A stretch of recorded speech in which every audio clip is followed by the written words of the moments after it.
Afrique des libertés, je vous souhaite un excellent dimanche. Nous sommes le 14 décembre 2025 sur la terre des hommes.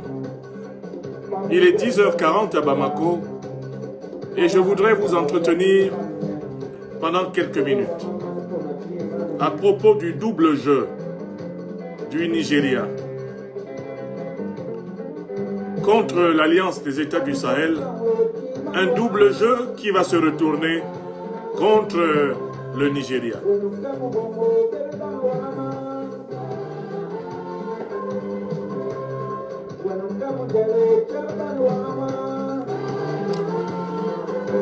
Aouniché à toutes et à tous.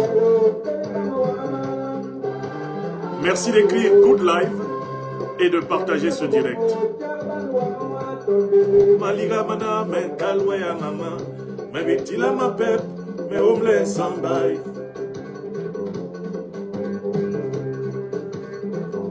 Le grand maître Jean Bikoko Aladin depuis Bamako au Mali ouvre les vibrations. Et qui jam li gwengen, et qui jam li gwengen. Chaque chose a son temps. Chaque chose a son temps. Écrivez Good Live et partagez ce premier programme depuis Bamako, ce dimanche 14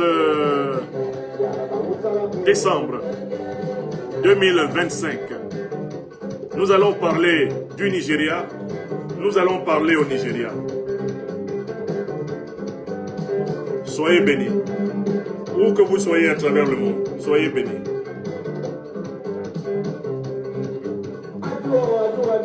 Maman, oh ado, bengue jamen kalwe.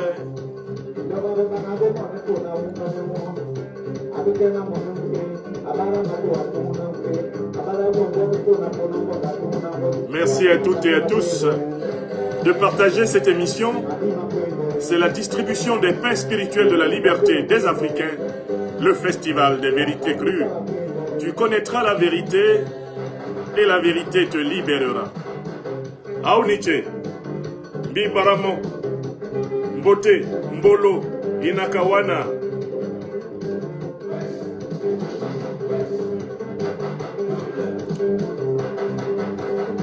Soyez bénis. Bonjour à toutes et à tous. Yerabe Mouassona, Aoumba Bwele, Melapte, Mechateze, Mbolo, Matondo Mingi, Singila Mingi, Ligwenge, Genge, Obusine, qui est là? Jambo Bana, Abonba Africa, Ligwenge, Genge. Ni porlong, li wenge, genge. Ni monilong, li wenge, genge. Ni monilong, li wenge. Li wenge.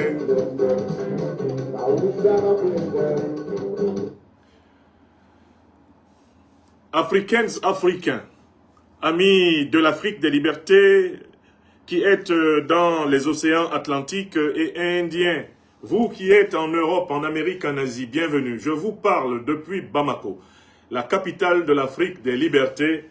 Je vous transmets les vibrations positives de la terre bénie du Mali, terre centrale pour la révolution africaine. Je voudrais toucher quelques mots du double jeu du Nigeria contre l'Alliance des États du Sahel. Et je voudrais rappeler que ce double jeu, comme dans le passé historique, finira malheureusement par se retourner contre le Nigeria lui-même. La République fédérale du Nigeria, géant de l'Afrique de l'Ouest avec une population de plus de 200 millions d'habitants, joue un rôle fondamental. Elle est l'État le plus puissant de la CEDEAO.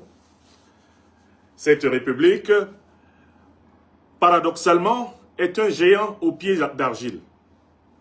Alors qu'elle est supposée avoir l'armée la plus puissante, l'armée la mieux fournie, la mieux dotée, la mieux équipée d'Afrique de l'Ouest, la puissance nigériane s'avère incapable de vaincre la menace géopolitique et géostratégique du terrorisme qui pèse sur elle depuis maintenant 20 ans. Quelle est la nature profonde du régime nigérian et pourquoi s'avère-t-il incapable de faire face aux périls terroristes? Le régime nigérian est issu de l'histoire coloniale et néocolonialiste anglo-américaine. C'est un régime qui s'est inspiré des institutions de la Fédération américaine et des institutions britanniques pour se concevoir lui-même. Voilà pourquoi au Nigeria, on n'a pas encore véritablement un régime politique d'inspiration africaine. J'entends par là un régime politique d'inspiration maathéocratique, kouroukan-fougancratique, d'inspiration ubuntu-cratique. Ni la maathéocratie, forme la plus ancienne multimillénaire de l'organisation de l'État africain, ni la kouroukan-fougancratie, forme de l'État issue de la grande déclaration de 1236, ni l'ubuntu-cratie, forme que l'on peut tirer de la reprise du projet mahatique, du projet kouroukan-fougancratique dans l'expérience bantou sud-africaine. Aucun des modèles traditionnels de l'État, tel qui a été attesté pendant des millénaires sur le sol africain, n'a été testé au Nigeria. Pourquoi? Parce que ce géant est un géant au pied d'argile qui est encore dans la mimésis, dans l'imitation aveugle de ses maîtres négriers, de ses maîtres coloniaux, de ses maîtres néocoloniaux. Voilà pourquoi, paradoxalement, eh bien, le Nigeria, qui est l'un des États les plus riches en ressources naturelles stratégiques, avec une population extrêmement dynamique, a encore des taux de pauvreté qui dépassent pratiquement les 60 à 70% de sa population vivant avec moins d'$1 par jour.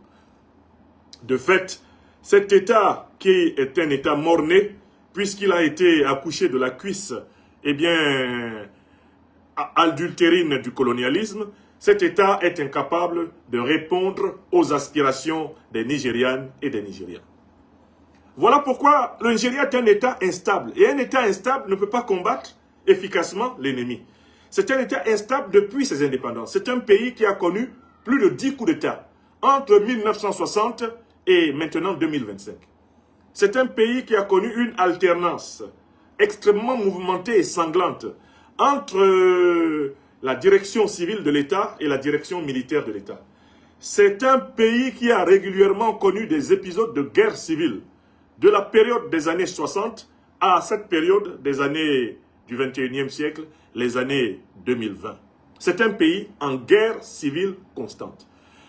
On relève notamment au Nigeria un clivage fort entre les Nigérians du Nord, qui sont sous l'influence de la tradition caliphatique, qui ont l'habitude de vivre dans les empires, dans les sultanats, dans les royaumes islamisés, et les Nigérians du Sud, qui sont plutôt orientés vers la tradition anglo-saxonne et britannique, vers la tradition judéo-chrétienne. On note un clivage entre l'élite politique, industrielle, économique du Nigeria, immensément riche pour l'élite politique, en très grande partie grâce à la corruption, et la population nigériane immensément appauvrie, avec un lumpen prolétariat, qui est livré à la corruption, livré à la drogue, un lumpen prolétariat qui est, sans cesse soumis aux aléas du temps. Voilà pourquoi, paradoxalement, alors que c'est l'un des États pétroliers et gaziers les plus importants d'Afrique, le Nigeria exporte sans cesse des réfugiés de la misère qui traversent le Sahara, qui traversent la Méditerranée, qui traversent l'océan Atlantique pour chercher, des lieux meilleurs. Une bonne partie de la jeunesse nigériane a les yeux entièrement tournés vers le monde extérieur. Et cela se voit même dans les influences musicales hautement américaines et britanniques qui dominent les styles traditionnels du pays, qui ne manquent pourtant pas d'originalité, de variété intérieure. Le Nigeria est un État fragile car il n'a pas été construit sur ses racines africaines. C'est un État qui n'a pas été décolonisé. Il a donc à sa tête une succession de bourgeois compradors, d'individus qui rarement ont pris à cœur la cause de leur peuple. Et pour qui le plus important au pouvoir, ce n'est pas de servir, c'est d'asservir. Ce n'est pas de servir, c'est de se servir. Aujourd'hui, à la tête du Nigeria, Adebola Tinubu est un chef d'État réputé, corrompu jusqu'à la moelle des os. Il traîne aux États-Unis deux dossiers funestes, un dossier de fraude au diplôme et un dossier de participation au narcotrafic. De telle façon qu'il a sa main, littéralement, dans la bouche des Américains et que la moindre fois qu'il bronche, il pourrait même dépêcher une équipe pour le kidnapper et l'amener dans leur prison sordide. L'oncle Sam tient Tinubu de la même façon que le tient, tout naturellement, eh bien, l'ancienne puissance coloniale britannique. Mais ce qu'il y a de pire avec Tinubu, c'est que pour sauver sa tête, eh bien, cet animal politique, apparemment dormant, mais extrêmement nuisible, ne se jette pas pour jouer les chefs négriers, pour jouer les néocolonisés, pour jouer les valets du néocolonialisme français, de l'impérialisme anglo-saxon, anglo-américain, de l'impérialisme occidental dans la sous-région africaine. Voilà comment, à la tête du Nigeria, Tinubu conduit littéralement comme un chauffeur ivre le Nigeria.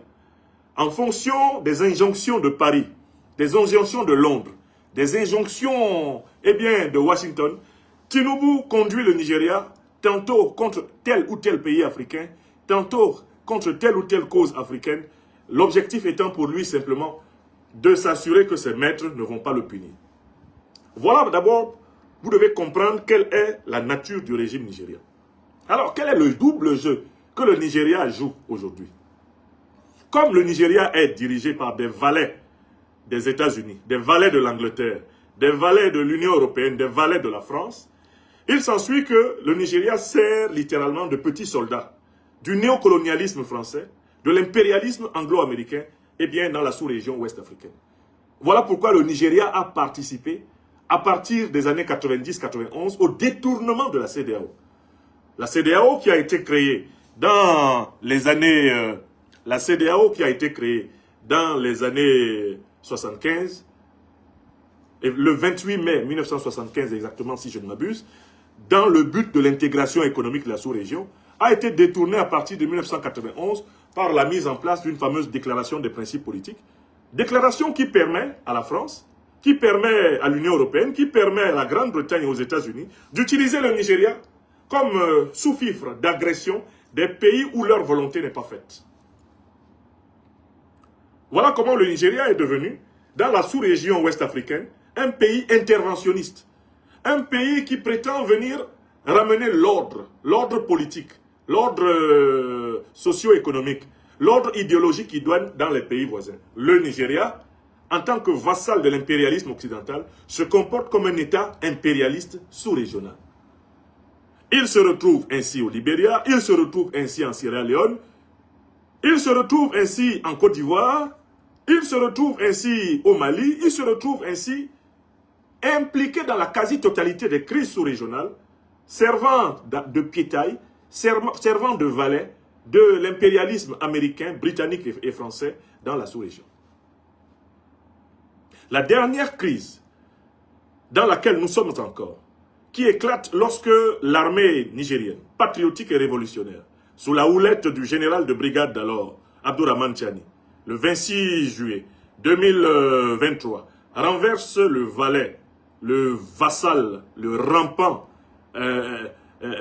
Mohamed Bazoum, le junteur de Niamey qui a fait boum.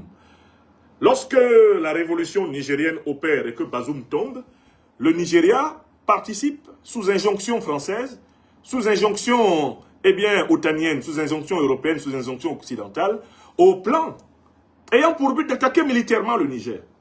Souvenez-vous du nombre incroyable de réunions d'état-major qui se sont tenues à Abuja pour tracer des plans militaires pour attaquer le Niger. Si le Niger s'était retrouvé dans l'état où s'est retrouvée l'armée béninoise, aujourd'hui en décembre 2025, le Niger aurait été attaqué sans pitié avec l'armée nigériane aux avant-postes en 2023. Lorsque les réunions d'état-major, sous l'impulsion de la France de Macron, avec la bénédiction de l'Union européenne, la bénédiction de l'OTAN, la bénédiction des États-Unis, lorsque ces réunions d'état-major se multiplient à Abuja pour attaquer notre patrie révolutionnaire africaine du Niger, se produit le 16 septembre 2023 un événement géopolitique majeur, un événement géopolitique monumental. C'est la déclaration conjointe du Mali et du Burkina Faso, avertissant la CEDEAO, c'est-à-dire le Nigeria, avertissant la CEDEAO, c'est-à-dire en fait la France, avertissant la CEDEAO, c'est-à-dire en fait l'OTAN, l'Union européenne, avertissant la CEDEAO, c'est-à-dire en fait l'Angleterre et les États-Unis d'Amérique, que la moindre attaque militaire contre le Niger signifie une déclaration conjointe de guerre contre le Mali et le Burkina Faso. Et que Adebola Tinubu, l'individu dormant et non moins dangereux, et ses maîtres, eh bien, de Paris, de Bruxelles, de Londres et de Washington, doivent s'attendre à livrer une guerre générale contre l'ensemble des peuples du Sahel s'ils attaquent le Niger. Coup de poker, frappe de joker. À partir du moment où le Mali et le Burkina Faso indiquent qu'ils vont entrer en guerre, les poltrons qui sont à la tête du Nigeria ravalent leur cuillère. Ils se mettent à trembler. Car à l'idée d'affronter ces trois pays unis sur un front, l'armée nigériane sait qu'elle ne sera pas capable d'empêcher qu'ils entrent à Lagos. Et elle sait qu'elle ne sera pas capable d'empêcher qu'ils entrent à Lagos, d'autant plus que cette armée et ce gouvernement se savent détestés par la population, qui ne guette qu'une seule occasion pour s'engouffrer dans les failles vers la révolution. La population nigériane, paupérisée, brutalisée, exploitée, escroquée, pompée, appauvrie, cette population attend qu'un souffle révolutionnaire panafricaniste souffle dans ses armées, souffle dans ses rues, et le régime sera balayé en une journée. La masse de centaines de millions de Nigériens qui ne rêvent que d'en découdre, eh bien, risquerait de profiter d'une telle conflagration sous-régionale pour embraser le pays. Tinubu disparaît, fidèle à sa duplicité, à sa roublardise. Il rase les murs. Quand maintenant les néocolonialistes français dirigés par Macron lui demandent d'attaquer le Niger, Tinubu simule une maladie grave, éteint ses téléphones et se met à ronfler à Abuja. C'est ainsi que le Niger a échappé à une agression militaire nigériane. Non pas parce que le Nigeria ne voulait pas exécuter le projet français de décapiter la révolution nigérienne, mais simplement parce que le Nigeria a eu peur qu'une défaite militaire de son armée dans ce projet d'attaquer le Niger se retourne en révolution contre son propre régime. Le Nigeria joue un double jeu contre l'Alliance des États du Sahel. Il est dans ce double jeu, pourquoi? Parce que d'abord lui-même, le Nigeria, est incapable de vaincre le terrorisme sur son sol. Et le Nigeria est incapable de vaincre le terrorisme sur son sol parce que le Nigeria a admis des officiers de l'OTAN, des officiers de l'Union européenne, des officiers français, des officiers britanniques à l'intérieur de sa haute hiérarchie militaire comme conseillers et experts. Ceux-là même qui ont créé les organisations terroristes, Al-Qaïda et l'État islamique, sont à l'intérieur de la haute hiérarchie de l'administration militaire nigériane, où ils assistent à la construction des plans de lutte contre le terrorisme. Dites-moi, comment le Nigeria peut-il vaincre le terrorisme alors que les pays de l'OTAN qui ont créé les organisations terroristes, qui les arment, qui les financent, qui les renseignent, ces pays qui leur assurent même une couverture médiatique et diplomatique, quand vous avez ces pays à l'intérieur de votre hiérarchie militaire, comment pouvez-vous rêver de pouvoir mener un combat efficace contre le terrorisme? Peut-on efficacement combattre le terrorisme en s'appuyant sur les puissances qui l'ont fait venir? Qui a fait venir le terrorisme? Qui a fait venir Al-Qaïda et l'État islamique en Afrique? C'est l'OTAN, à travers le bombardement de la Libye en 2011. Quels sont les pays de l'OTAN qui ont hautement participé à cette affaire? Ce sont les États-Unis d'Obama, la France de Sarkozy, l'Angleterre de David Cameron. Ce sont ces pays qui ont amené Al-Qaïda et l'État islamique contre nous. Tout pays africain qui a des officiers de l'OTAN à l'intérieur de son système de sécurité est complice du terrorisme qui tue ses propres soldats et qui tue ses propres populations. Et c'est la situation du Nigeria. Le Nigeria combat Boko Haram depuis plus de 20 ans. Et Boko Haram gagne toujours parce que Boko Haram est renseigné par des officiers nigérians, est renseigné par des officiers de l'OTAN qui sont à l'état-major du Nigeria. Boko Haram reçoit du renseignement de la part même de l'armée nigériane. L'État du Nigeria, le gouvernement du Nigeria joue un double rôle. D'un côté, il veille à ce que les terroristes reçoivent des armes. Il veille même à ce que les terroristes reçoivent des drones de guerre. Et puis de l'autre côté, ils organisent la guerre de l'armée nigériane contre les terroristes qu'ils contribuent à armer. C'est-à-dire que Tinubu est un pompier pyromane. C'est un pompier pyromane comme les néocolonialistes français, comme les impérialistes américains et britanniques. Les mêmes qui alimentent Al-Qaïda, alimentent l'État islamique. Les mêmes qui entretiennent le criminel Diad Aghali. Les mêmes qui l'hébergent en Algérie, qui lui donnent des armes, qui lui donnent de l'argent. Les mêmes qui financent les groupes terroristes à travers le paiement de rançons montées sur pièces. Les mêmes qui donnent des centaines de millions de dollars à Al-Qaïda et à l'État islamique à travers des otages qui leur sont donnés en simulation afin de faire décaisser les fonds spéciaux occidentaux. Ce sont ces mêmes personnes qui sont assises avec les dirigeants nigériens à Abuja pour organiser leur soi-disant lutte antiterroriste. Les maîtres des terroristes sont les maîtres du Nigeria.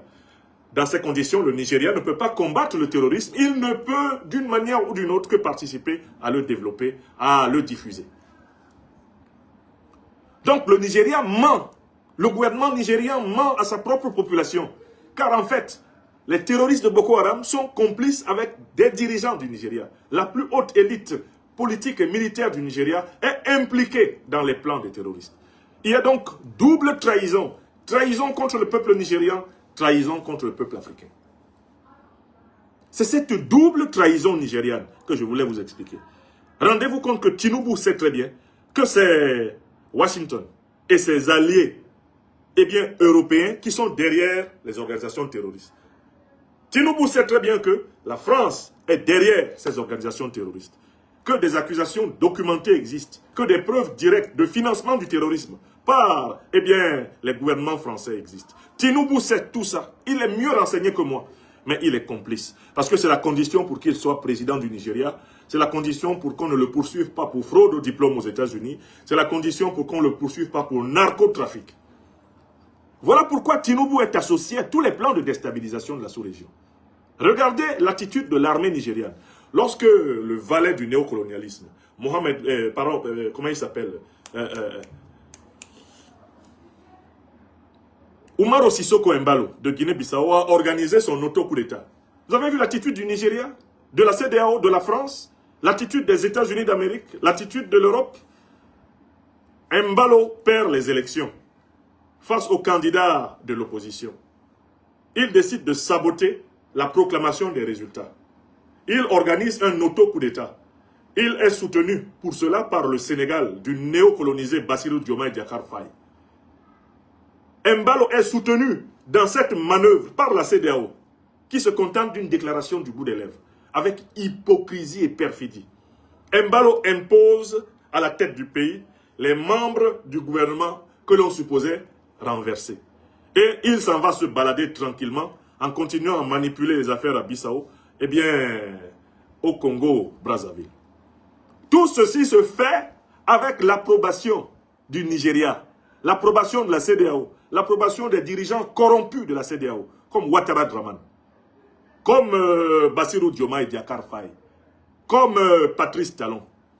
Tous, motus bous cousus, ils laissent faire l'auto-coup d'État d'Embalo en Guinée-Bissau parce que cela permet de maintenir des valets du néocolonialisme français, de l'impérialisme occidental à la tête de la Guinée-Bissau. Quelque temps après, l'armée béninoise, dans un mouvement révolutionnaire, décide de déposer le valet Patrice Talon, qui lui aussi a participé à tous les plans d'agression contre le Niger pour faire plaisir à ses maîtres français. L'armée béninoise le dépose littéralement. Et à ce moment-là, le même Nigeria qui a laissé l'armée prendre le pouvoir en Guinée-Bissau, le même Nigeria qui a littéralement applaudi et facilité les plans de Umaro Sissoko Embalo, le valet france-africain de Bissau, le même Nigeria reçoit consigne de la France de participer aux côtés de l'armée française à une opération burlesque, une opération ubuesque, une opération anachronique. restaurer au pouvoir à Cotonou un valet du néocolonialisme français, un valet de l'impérialisme occidental, un ennemi du peuple africain, à savoir Talon Patrice, qui sera pourtant talonné jusqu'à son étalement, comme je vous l'ai dit.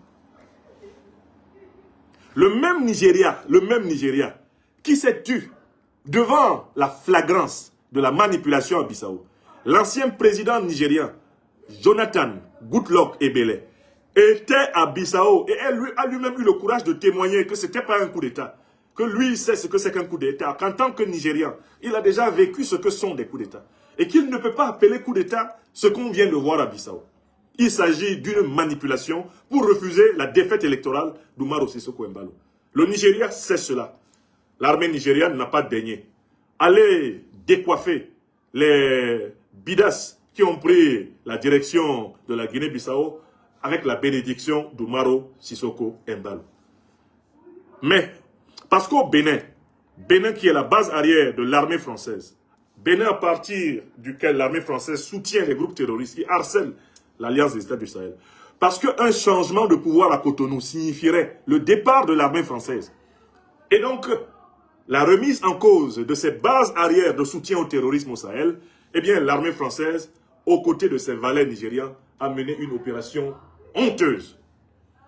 Une opération ubuesque, une opération anachronique, une opération scandaleuse. L'armée française a agressé l'armée béninoise, a bombardé la capitale béninoise, tuant des militaires et des civils. L'armée française a ouvertement fait ce qu'elle faisait tout au long du XXe siècle contre les peuples africains. Elle a ouvertement assumé ses vieux habits d'armée négrière, d'armée coloniale, d'armée néocoloniale et d'armée impérialiste contre le Bénin. Puisque l'armée béninoise, dirigée dans cette opération par le lieutenant-colonel Tigri, ne bénéficiait pas de la solidarité des autres armées africaines, elle s'est retrouvée seule. Et vous voyez très bien dans quelle situation le président, eh bien, Abderrahmane Tiani, aurait pu se retrouver sans la solidarité du Mali et du Burkina Faso. C'est parce que Tigri s'est retrouvé seul, face, non pas simplement à quelques officiers fidèles à Talon, mais il en aurait fait un méchoui. Tigri s'est retrouvé immédiatement confronté à l'armée française, confronté à l'armée nigériane, confronté à l'armée ivoirienne, confronté à l'armée américaine, confronté à l'OTAN. Il s'est retrouvé dans une situation militairement improbable. Et l'une des erreurs, eh bien, des révolutionnaires béninois, ça a été de sous-estimer la capacité de Macron et de ses valets sous-régionaux africains à retrouver leurs vieux réflexes, les vieux réflexes néocolonialistes. Ils ont sous-estimé la capacité de tous ces gens-là de retrouver leurs vieux réflexes néocolonialistes. C'est extraordinaire. Donc, tout cela, on l'a vu. Et on a vu donc le Nigeria au summum de son double jeu. Il y a un coup d'État à Bissau, le Nigeria n'y va pas, la CEDEAO n'y va pas, l'armée française, soi-disant au service de la démocratie et des droits de l'homme, n'y va pas. Il y a un coup d'État à Cotonou, ils y vont tous. Pourquoi? Parce qu'à Bissau, c'est leur vassal qui a manipulé les résultats des élections et qui conserve en réalité le pouvoir. Alors par conséquent, leurs intérêts sont saufs. Alors qu'à Cotonou, la chute de Talon signifie la fin, eh bien, de la présence militaire française au Bénin. Alors, c'est ce que le Nigeria joue comme double jeu, eh bien, dans la sous-région. Et je voudrais conclure cette intervention matinale. Il est 11h09 à Bamako, au Mali, en vous disant, à mon avis, ce qui va se passer. Le Nigeria, chaque fois qu'il a joué contre la sous-région, a récolté d'une guerre civile atroce sur son territoire. La guerre du Biafra vient en bonne partie de la participation du Nigeria aux combines, eh bien, coloniales contre les pays voisins du Nigeria dans les années 60-70. Le Nigeria a payé d'une guerre atroce plus de 6 millions de morts. Sa participation au démembrement du Cameroun, sa participation à la déstabilisation des pays de la sous-région africaine. Tout cela s'est traduit par la stratégie des Occidentaux d'opposer le nord et le sud du Nigeria à propos de la gestion des ressources pétrolières. Cela a donné l'effroyable guerre du Biafra, dont les images font partie des plus effrayantes, des plus abominables de l'indignité, de l'inhumanité que la terre ait jamais connue. Le Nigeria participe maintenant au double jeu contre son propre peuple, au double jeu contre l'Alliance des États du Sahel. Il participe à tous les coups tordus contre l'émancipation africaine. Il s'ensuit qu'il y a une révolution qui se prépare au Nigeria. L'armée nigériane va se révolter contre Tinubu. Il a déjà essuyé, en moins de 2 mandats au total, à la tête du Nigeria, 3 coups d'État. Le prochain coup d'État contre Tinubu sera fatal. Le Nigeria va devoir être dirigé par des patriotes révolutionnaires panafricanistes issus des forces armées. C'est le seul chemin pour sauver le Nigeria. Une fois, d'abord, de l'emprise des néocolonialistes français, de l'emprise de l'impérialisme anglo-américain, de l'emprise des terroristes qui ont été amenés au Nigeria par les impérialistes occidentaux. Seule une révolution panafricaine, une révolution patriotique à l'intérieur des forces de défense et de sécurité du Nigeria est la voie du Nigeria. Et cela va passer par une confrontation sévère. Voilà ma première projection. Deuxième projection. Tout ce que le Nigeria est en train de faire contre la sous-région va se retourner contre lui. Car les groupes terroristes seront obligés de se replier et d'affronter l'armée nigériane quand ils auront été copieusement taillés en pièces au Niger, au Burkina Faso et au Mali, comme ils le sont déjà. Le Nigeria sera obligé de gérer ces terroristes. Il lui arrivera ce qu'il a fait avec les terroristes contre les autres sur son propre sol. C'est le sort qui attend l'Algérie dans sa politique de complaisance, dans sa politique d'hébergement des groupes terroristes qui attaquent le Mali, qui attaquent le Burkina Faso et le Niger. L'Algérie ne sait pas qu'elle prépare sa propre prochaine implosion. C'est ce qui est arrivé à la Libye. Le colonel Kadhafi, qui n'avait pas bien compris que Al-Qaïda et l'État islamique n'étaient pas simplement des professeurs d'islam, comme il prétendait l'être, mais en réalité des agents mercenaires de l'Occident, il a été complaisant avec ces groupes terroristes jusqu'à ce que ceux-ci soient retournés contre lui. Souvenez-vous du Burkina Faso sous le président Compaoré. Les dirigeants de ces groupes terroristes, comme Iyad Agali, se promenaient librement et étaient protégés à Ouagadougou. Au final, le Burkina Faso a été attaqué par les terroristes qu'il a hébergés gentiment pendant plusieurs années. Partout où on ouvre et on tend les bras aux terroristes, on finit par les avoir contre soi. Et si vous regardez même, si vous regardez seulement ce qui s'est passé, eh bien, si vous regardez simplement ce qui s'est passé contre les États-Unis au début de l'année des années 2000, le 11 septembre 2001, c'est l'attaque des groupes terroristes contre les États-Unis. Mais qui a créé les groupes terroristes qui ont attaqué les États-Unis? Les États-Unis eux-mêmes. Al-Qaïda d'Oussama Ben Laden a été créé dans les années 80 par l'administration américaine pour combattre les soviétiques en Afghanistan. Mohamed Azam, le patron d'Al-Qaïda, est un agent de la CIA. Et Oussama Ben Laden est l'un de ses lieutenants. Ce sont les lieutenants terroristes des États-Unis qui ont attaqué les États-Unis en 2011. En 2001, le 11 septembre. À Paris, le 13 novembre 2015, une attaque terroriste terrible a lieu dans le théâtre du Bataclan. Mais qui a attaqué la France? C'est le même État islamique, c'est le même Al-Qaïda avec lequel les dirigeants français sont en complicité contre le Sahel. C'est eux qui ont attaqué à Paris.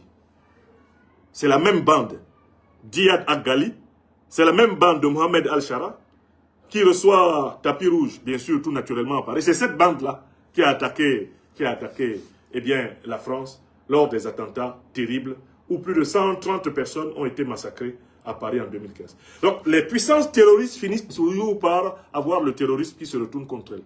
Le terrorisme est un boomerang. L'instrumentalisation de la violence finit toujours par, l'auto-sabotage.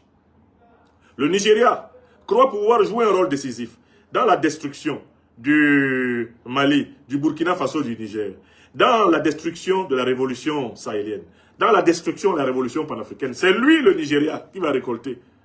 C'est chez lui que les groupes terroristes vont atteindre les degrés les plus élevés de la force et de la fureur. Et c'est pour épargner le grand peuple africain du Nigeria de ce funeste avenir que nous appelons ces peuples-là à assumer leur révolution panafricaine.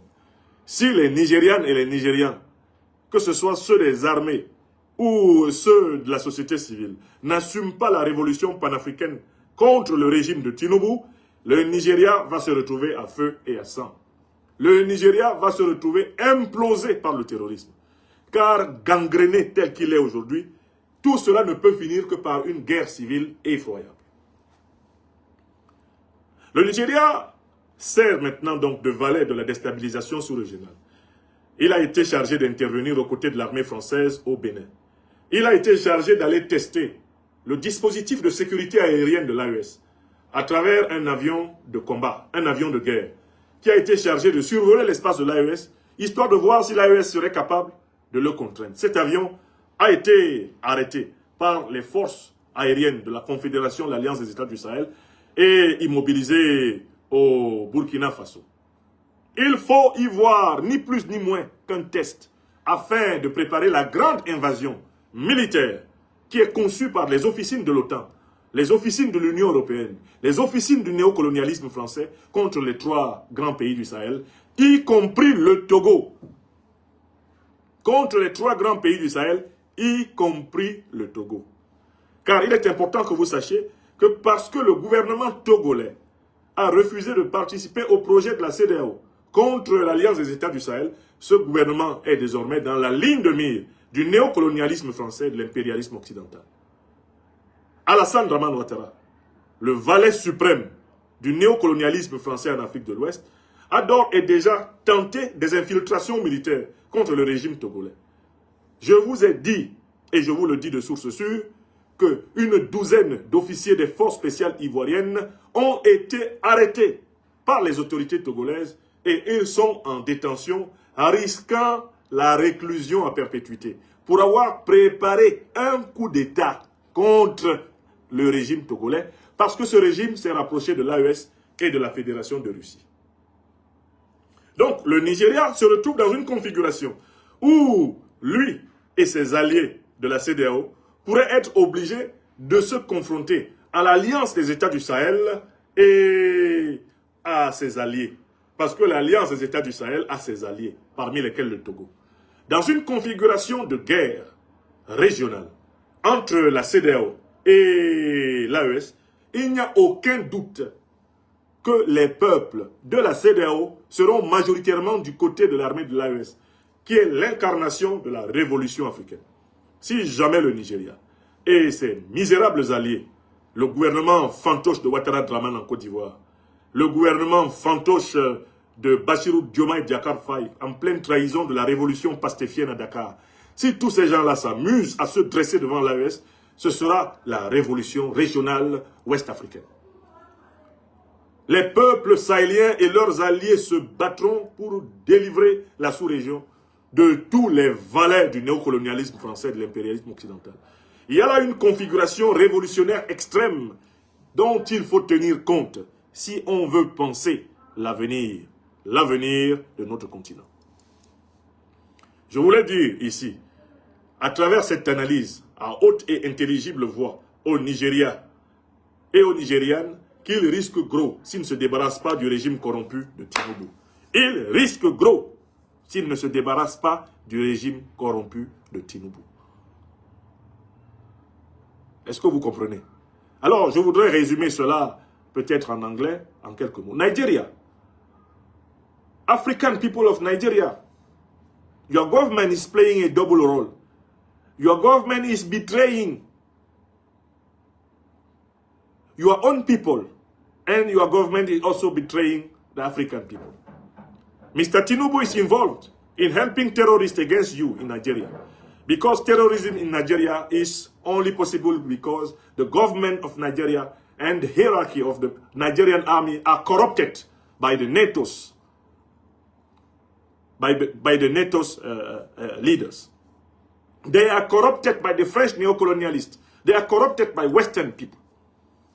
That is why, at the same time, they know that Al-Qaeda and the Islamic State are puppets, are mercenaries of the NATO. And they have officers of the NATO in their own hierarchy of the army fighting against those terrorists that NATO brought in Africa.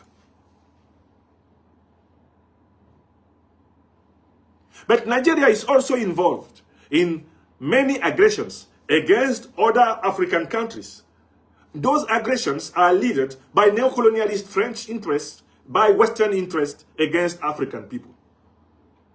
Have a look on what happened in Guinea-Bissau, where Umaro Sissoko Embalo, a puppet of the French neocolonialism and of the Western imperialism, organized an auto coup d'etat against himself just because he has been losing the elections. There was no Nigerian military intervention in Guinea-Bissau. Because those who are continue leading Guinea-Bissau are puppets of French neocolonialism and Western imperialism. Tinubu is in the plot against African people who are seeking sovereignty, peace, dignity, prosperity from themselves, for themselves. Nigeria is involved with French neocolonialist army, with NATO's militaries, in the aggression against Beninese army, Beninese people.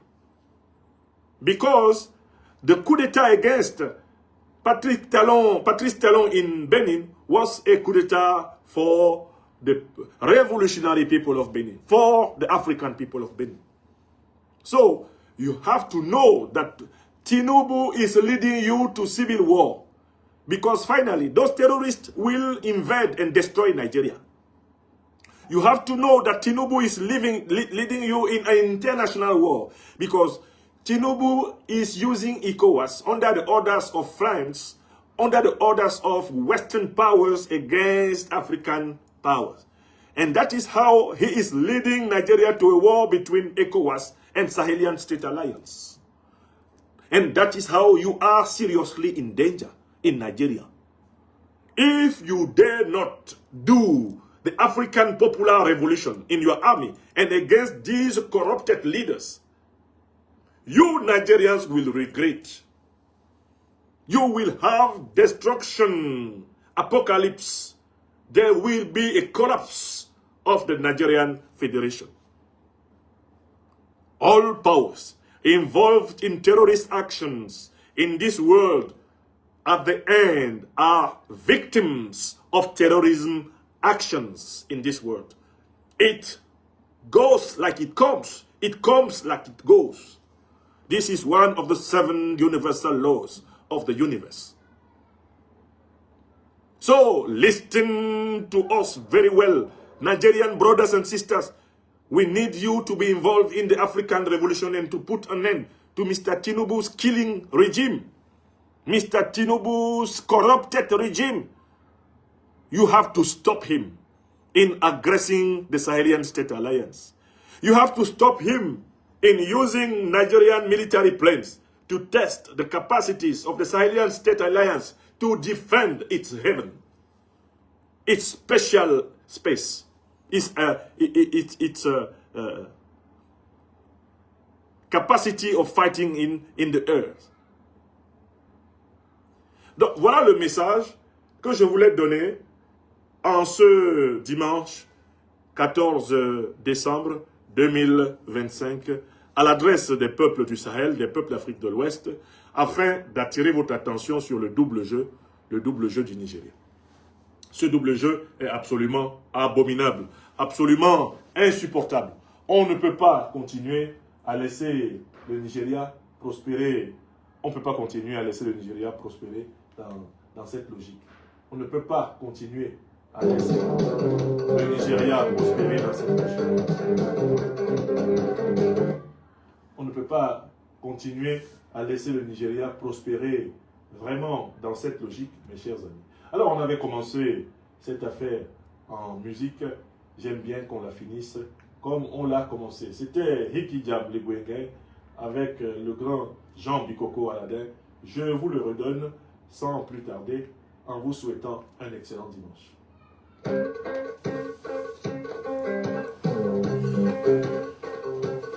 Portez-vous bien. Merci à celles et ceux qui ont partagé ce direct.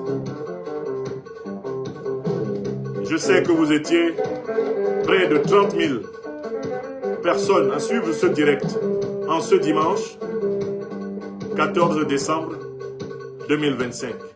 Depuis Bamako, au siège de l'Institut de l'Afrique des libertés. Soyez bénis. Vive la révolution africaine.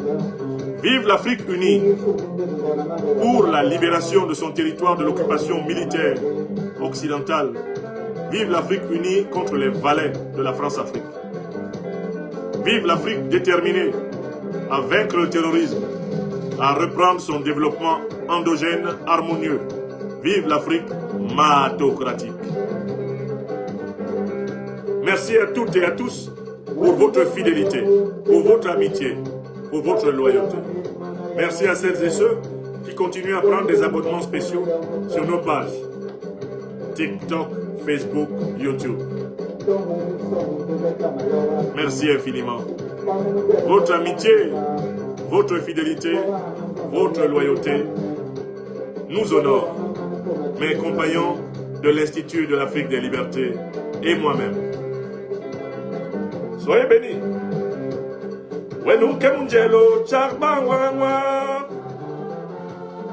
Je vous salue. J'espère que vous savez que le grand sommet de l'AES a lieu ici à Bamako, les 22-23 décembre 2025. Le sommet de l'albinos noir. Je suis à Bamako. On ne va pas me raconter le sommet. Je serai au sommet. Mais vêtila ma paix, mais omblé sambaï. Salutations spéciales au grand leader de l'Alliance des États du Sahel, le président Assimi Goïta, Abdourahmane Tiani, Ibrahim Traoré. Gang, gang, gang, gang, gang, gang, gang, gang, gang, gang. Tout le mal qu'on veut contre les Africains va se retourner contre les auteurs. Et oui, Job. Et Bessémila. Tout le mal qu'on veut contre les Africains va se retourner contre leurs auteurs. Tout le mal qu'on veut contre les Africains va se retourner contre leurs auteurs. Merci beaucoup. Portez-vous bien. Soyez bénis. Soyez bénis. Soyez bénis. Avertissement sans frein. Carton rouge au Nigeria. Carton rouge au Nigeria. Maman. Oh, ado. Merci à toutes et à tous. À celles et ceux qui ont partagé cette émission. Vous étiez plus de 10 000 en direct sur les plateformes Facebook et YouTube. Je vais maintenant savoir combien vous étiez sur la plateforme.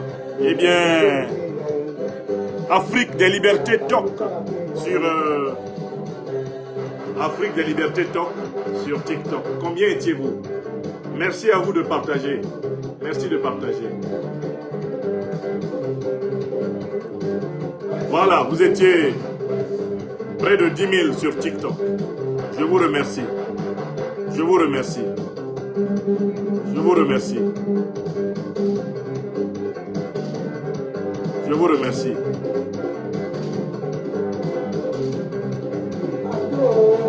Excellent dimanche. Soyez bénis. Maman li gwen gen gen gen. Oh, li gwen gen gen gen. Gwen gen gen gen. Merci beaucoup. Bien des choses à chacune et à chacun d'entre vous. Merci, toutes mes amitiés. Infinie bénédiction dans vos familles. Merci. Merci beaucoup. Merci. Merci. Merci. Thank you very much. Merci. C'est le petit stupide. J'ai dit, je répète, hein. C'est le petit stupide d'Emmanuel Macron qui a ouvert les yeux aux Africains. Petit stupide Emmanuel Macron qui a ouvert les yeux aux Africains. Si jamais nous perdons ces colonies, nos fils, nos petits-fils iront en Afrique chercher leur subsistance. La migration va changer de direction. D'accord.